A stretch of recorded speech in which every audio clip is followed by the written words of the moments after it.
Okay, Dylan, this is the fraction word problem. So if you have not gotten a chance to print out pages 1 and 2, go ahead and stop this video and do that now. Or you can split your screen and have the blank ones on one, I guess, and just and then watch this video on the other and just take notes.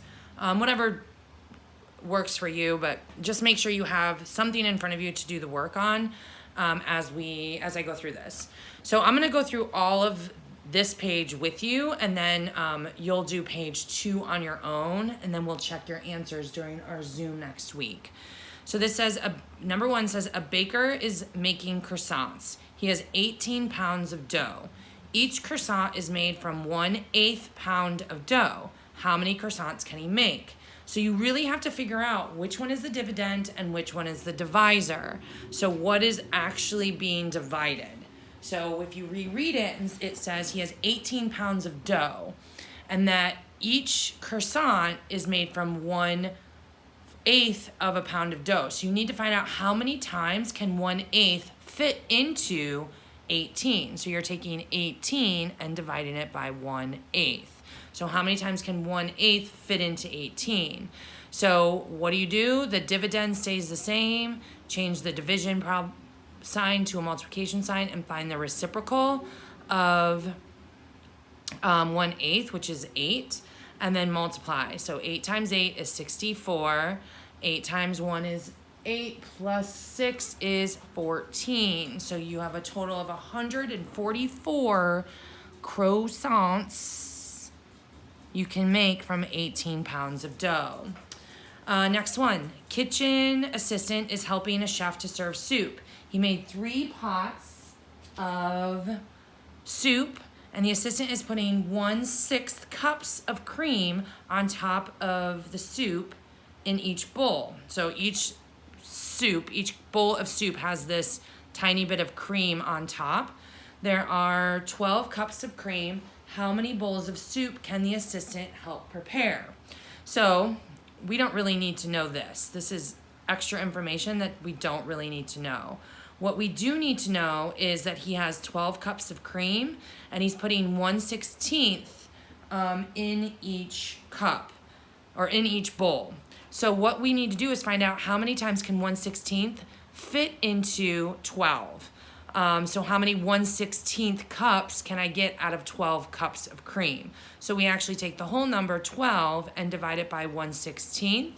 So what that actually looks like is the dividend stays the same, reciprocal of the divisor. So it's really 12 times 16, which equals 192 bowls.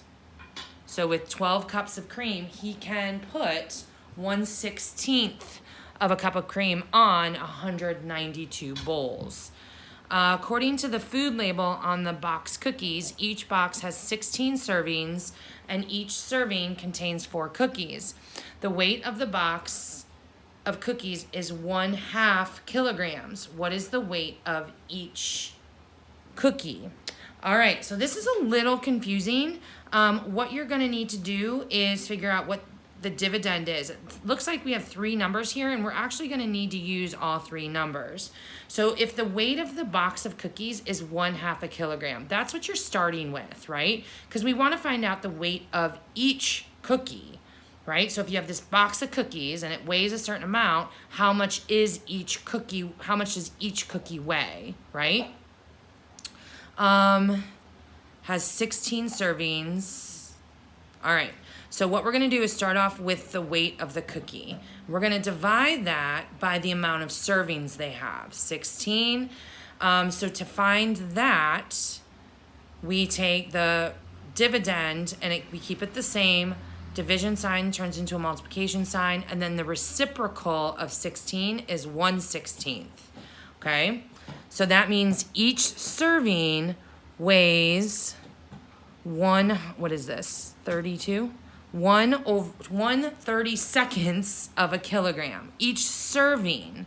But there are 4 cookies in each serving, right? So we're going to take this and divide it even further, because 1 over 32 is 1 serving. But how many cookies are in 1 serving? 4. So I've got to take this and divide this by 4. So I'm going to come over here, and I'm going to take 1 over 32 and divide it by 4. Well, what's another way of writing that? 1 over 32 times the reciprocal of 4, which is 1/4.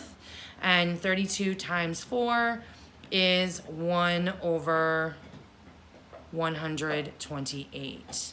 So 1 cookie weighs 128ths of a kilogram. So if the whole box weighs 1/2 kilogram and there are 16 servings in that box, you divide that 1/2 by 16 and you get 1 over 32. So each serving weighs 1 over 32 kilograms, but we want to find out what each cookie weighs. And if there's 4 servings if there's 4 cookies in each serving, we have to divide that by 4. All right, let's keep going. Grandma made an apple pie. Josh and his brother Joe finished 4/5 of it. Then 3 friends came over and shared the leftover pie. How much of the pie did each friend get? Okay, so I don't know why that says 1 minus. All right. So they finished. So this is interesting because we have this whole apple pie, right? And they finished 4/5 of it. So how much would be left? So you actually start off with 1 minus 4/5. So they ate 4/5. So how much is actually left of the pie? 1/5 of the whole pie is left over. They did not eat that. And then 3 friends came in and ate it, right? So if I'm starting with 1/5 of a pie and I want to figure out how I can split that into 3 pieces, I'm going to divide it by 3, right? So how do I do that? 1/5 stays the same, change the division to multiplication, and the reciprocal of 3 is 1/3. So my answer is 1/15 of the pie. So each one of those friends got 1/15 of the whole pie. All right, so you see how you have to really pay close attention to which one is the dividend and which one is the divisor. So for example, this one right here, 1/5 divided by 3. So we have 1/5 of the pie left over and we want to divide that by 3 people. Now, if I would have made the mistake and flipped these around and said, well, 3 kids are going to split 1/5 of the pie, right? So it's 3 divided by 1/5. Well, if I actually did that, that would be 3 times 5 over 1, which is 3 times 5, which is 15. Does that mean they would get 15 pies each? No. So a lot of times what I like to tell my students is, try to figure out which one is the dividend, which one is the divisor, and then do the work, but then go back and look at the answer or look at the question that they're actually asking to see to see if your answer really makes sense. So if the question is, how much of the pie did each friend get? Which one of these answers makes better sense? 1/5 of the pie or 15 pies? Obviously 1/5 of the pie, right? All right, each batch of cupcake mix requires 1/3 of a cup of milk. According to the recipe, the batch can make 12 small cupcakes or 8 large cupcakes. If Emma makes a batch of large cupcakes, how much milk is used for each cupcake? So I don't need this information because she's choosing to make the 8 large cupcakes. So I need to figure out which one is the divisor, which one is the dividend. Which one is being divided, right? So if each batch requires 1/3 a cup of milk and she's making 8 large cupcakes and I want to find out how much milk is in each cupcake, what do I actually divide? Is it 8 divided by 1/3 or is it 1/3 divided by 8? Now I'm going to go ahead and try both and we're going to look at the answer to see which one makes sense, kind of like what we did with the pie. So if I do 8 divided by 1/3, that's really 8 times 3, which equals 24. So this would be 24 cups of milk. Does that make sense? If she starts off with 1/3 and that's how much milk she needed for the entire batch, and she wants to find out how much milk is used for each cupcake, is 24 cups of milk used for each cupcake?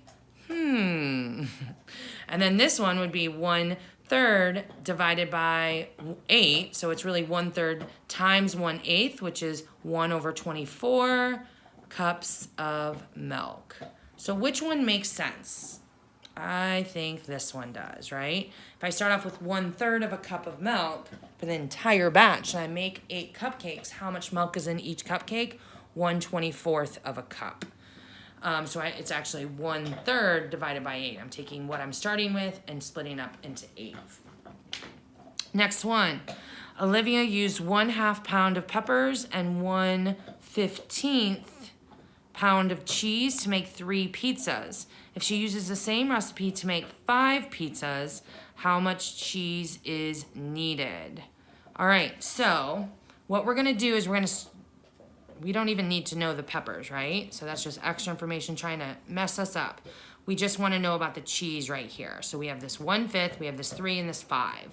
So basically what we need to do is find out how much cheese is in 3 pizzas, and then figure out how much cheese she would use for 5 pizzas. So I'm gonna take this 1/15 of a pound of cheese and split it into 3 to see how much would go in 1 pizza.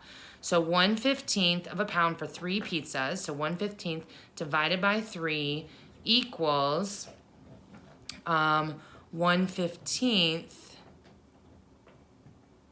times 1/3, 1/15 a pound of cheese to make 3 pizzas.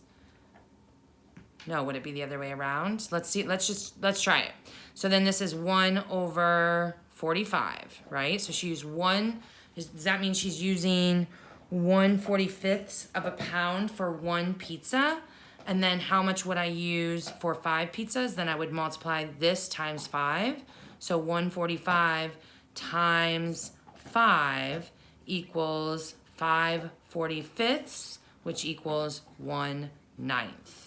So this is right. So I'm taking this one, because this is how much she used in 3 pizzas. So I needed to find out how much she uses in 1 pizza, right? If I need to then find 5 pizzas. So 1/15 divided by 3 is equivalent to 1/45 pounds of cheese in 1, right? So then how much would she use in 5? Take what she used in 1, multiply it by 5. This is my unreduced fraction, 5/45 of a pound, and I can reduce that to 1/9 of a pound of cheese for 5 pizzas. All right, so I hope that made sense. You are gonna go ahead and do page 2 on your own. Just remember, really think about which one is the divisor, which one is the dividend. And remember, some information might be in here that you don't need. So pull out those numbers, think about what the question they're asking you is, and figure out what you need, what you don't need, which one is the dividend, which one is the divisor. And if you get confused about which one is the dividend, which one is the divisor, try both and then read your problem again to see which answer would make more sense. Just like we did with the pies. Is 1/15 of a pie make more sense, or does 15 pies make more sense? Does 24 cups of milk make more sense in 1 cupcake, or does 1/24 a cup of milk make more sense for 1 cupcake? So that's another way you can really check your work, just to see if it makes sense.